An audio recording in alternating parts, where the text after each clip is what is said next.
and take it out of the universe with her. But she couldn't do it without consent. "What about it, guys?" she said to them silently, through the link that every mobile shared with every other. "Let's take a vote." "Show us what to do," they said, and tears sprang to Daireen's eyes at the fierce love in their thought. Daireen turned and bent down to pick up Logo, cradling the empty shell close in her arms. Gaigo nuzzled up against her knee. This is the way to go out, Daireen thought. Who needs a lightsaber? "Okay," she said to the lone one. "Last warning. Cut it out." It laughed at her. Daireen struck. The mobiles struck with her through their own links to the lone one, a great flow of valor that for the first time in all times was without despair. They did not care about all the other attempts wizards had made on the lone power through history. As far as a computer is concerned, there is no program that cannot be debugged, or at worst, rewritten. They struck through Daireen and with her, not knowing that defeat was possible. 2,000 wizards, each a veritable library of wizardry, led by one at the peak of her power and utterly committed, and all acting as one. In such circumstances, anything seemed possible. Daireen ran down the road into the dark places inside her, the scorn, the indifference, the selfishness, found the lone one there, grasped it, and would not let it go. The screaming began, both from those that held and from what they held. The darkness stopped eating the galaxy, but that was not enough. The great pillar of dark that the lone one had become was bent double to the ground, but not gone. Daireen hunted answers desperately. She couldn't hold it for long. To fight darkness, the manual said, as so many other references have said before, light, the darkness comprehendeth it not. Light, Daireen thought. We need more. But the nova was gone. Half the galaxy was out. She found her answer. It was going to be quite a spell. She put down Logo's shell, flung up her arms, and felt for the forces she wanted, while the mobiles inside her kept the lone one both inside and out, pinned down. It was gravity she would be working with again, and the 3 laws of motion. Nothing more involved. But there was a lot of matter to affect. Don't think about it, Daireen told herself. Let the spell handle it. A spell always works. She spoke softly, naming everything she wanted to affect. One of the names was quite long, too long to waste time saying out loud. She slipped into machine language and machine time and spoke it there. It took 4 whole seconds and made the whole planet tremble a little when she said it. Good, she thought. It's working. She said the last word of the spell, knotting it closed on itself, and told it to run. The universe stopped expanding. The backlash of the spell hit Daireen, but she refused to fall, waiting for what she knew would happen. The lone one shrieked like a thing mortally wounded, a sound that made the planet shake almost as hard as it had before. Then it fled in the one direction left open to it, into the mortal souls of Kit and Nita and Daireen. And then there was light.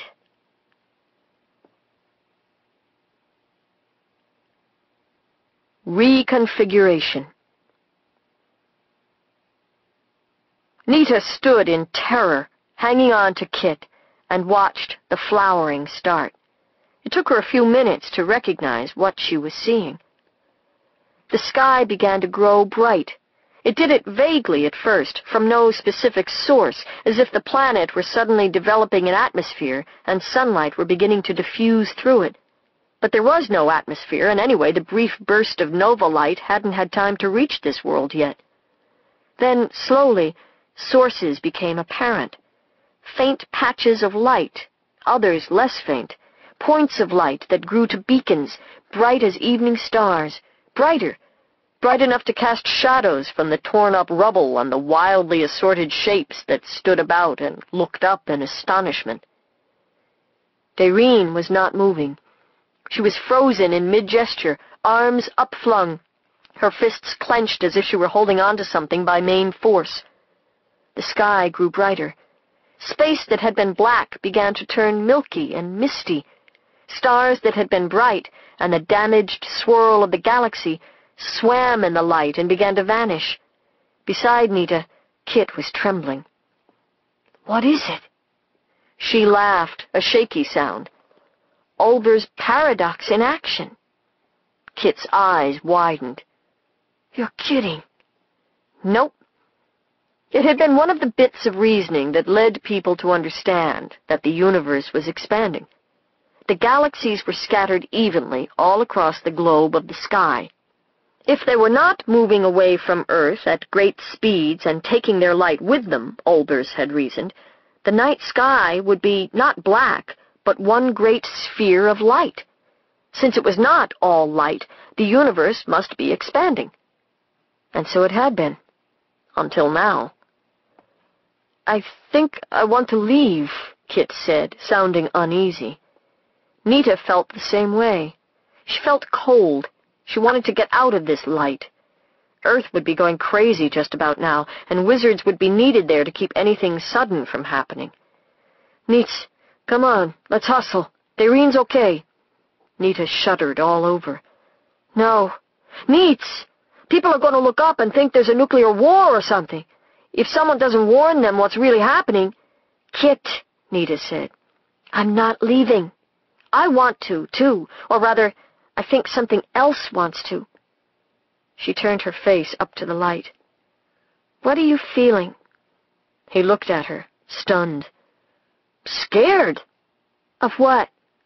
She glanced over at Kit. He was rubbing his head. It was always headaches with Kit. "The light. But that's crazy." "You bet. Stand your ground. And look." They looked. The light got brighter. It was impossible to understand how it could. The broad, glassy plain shone unbearably. The mobiles glittered. The only thing that did not shine in that light was the great length of darkness, like a shadow with nothing to cast it, that bent near double in the midst of the plain and writhed like a tortured thing. The light still grew. There was no seeing anything by it anymore, but that brief blot of darkness that refused and refused the light, twisting, moaning. The light hammered at it. The urge to leave withdrew. Nita, blinded, elbowed Kit lightly in the side, a get-a-load-of-this gesture. They had seen this light before, or something very like it, but it was not a light that waking eyes were supposed to be equipped to handle. It was brother to the light in Time Heart, which had always been there, which did not change, but grew every second, and made the ability to bear it grow, too. Turn from it, and it blinded. Stare into it till it blinded, and you could see. They stared. "Did we die?" Kit whispered. "Not that I noticed." "You think we're gonna?" He sounded as bemused as Nita felt. "You got me." It didn't seem important. The light whited out everything but that shape of darkness, which grew less as they looked at it, as if the light were dissolving it. It misted away until it was barely more than a gray shadow. Finally, it was not even that. And Daireen fell down. "I told you we were going to talk." Daireen felt it scrabbling in Nita's and Kit's souls for a foothold. She felt them refuse to flee and take it to safety. She felt it slip. She held the light, held it in the light. Through its connection to the motherboard and logo, and through her own heart, she heard its screams of recognition. It knew that light of old, the heart of all brightness, the radiance that kills and gives life again, the light it forswore forever at the beginning of everything, fleeing into the dark, determined to do without rather than subject itself to the other powers that had asserted ownership of it. "And you still want it, don't you?"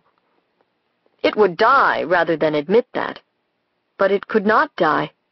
There was the prize irony. The inventor of death could not avail itself of it, for no creation is ever completely available to the universe without the concurrence of all the powers. There were 1,000 situations and places in the worlds where death did not obtain, and for endless millennia now, it had gone from place to place and species to species among them, like a peddler selling poison under 100 fair guises. Most bought it. All the rest tried to get rid of it when they realized what they'd bought, but whether they succeeded or not, they were never free of the taint. But for the first time, Dayreen thought, a species didn't buy it, right from the start. You never expected that to happen. You always get a foothold in every species first and make the sale, but this time, they handed it back. And now, they have the foothold in you. We have the foothold in you. It bent double, writhing in pain unlike any it had known since that first time when it created and set in motion and found that its creation was unwelcome. It had forgotten what that light was like. It had not suspected that their torment, when they caught up with it at last, would be so bitter. But it only hurts because you do want it back. Don't you? The humiliation of being gloated over by this mere chit of a mortal, a thing with a life brief as a mayfly's. Look, the voice said, full of pity and anger and a grieving love. How could anyone not want that, you dumb spud? Just admit it and get it over with. There were tears in the voice. The powers are not physical, and the habits of physicality come hard to them. But the lone one, after long wandering about its bitter business, had spent much time in bodies, and much in human ones. The feeling of another's tears for it, the tears of someone who now knew it more completely than any mortal, and yet shed the tears freely, after endless justified cursing by 10 billion years' worth of tormented intelligence, the feeling ran down the pitiless light like the head of an irresistible spear and pierced it to the heart. It fell down, a great disastrous fall like a lightning-stricken towers, and wept darkness with desire for the light. Dayreen bent over it, not sure what to do, and the mobiles gathered around her and wondered as well. It lay fading in the growing fire. She looked to Nita and Kit for help. They came over to her, looked down at it, shook their heads. Dayreen was mildly bemused by the sight of them. She was going to have to stop calling her sister plain or dumb-looking, and as for Kit, the thought crossed Dayreen's mind that it was a pity Nita had dibs on him. It's the light, of course, she thought. It wouldn't last. But it was kind of a shame. It is too late, the lone one said. I cannot go back. That part of me I murdered, willingly. I cannot find the way into the heart of the light, and they would not have me if I could. Dayreen wiped her face. What are we going to do? She said. Nita shook her head. You got me. The coordinates for Time Heart aren't listed. Kit sighed. I wish Peach were here. We could have asked her. There was a brief silence. Oh, said a voice. I'm not that easy to get rid of. She was in the midst of them. Not Pichu, or was it not? She might look human, though very tall, and she might not be winged, but there was still a sense of swiftness about her, rather like the sense you got about Pichu when you realized she was going to make a grab at your sandwich and get either a piece of it or a piece of you.